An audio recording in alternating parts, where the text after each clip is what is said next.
As redes P2P, a sigla P2P ven do inglés peer-to-peer, e a misión fundamental deste tipo de redes é o intercambio de arquivos de información.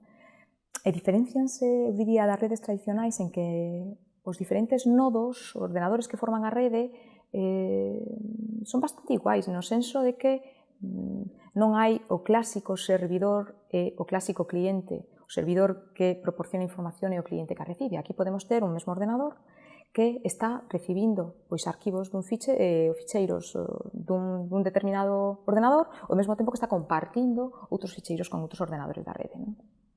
Por tanto, funciona dunha maneira moi descentralizada.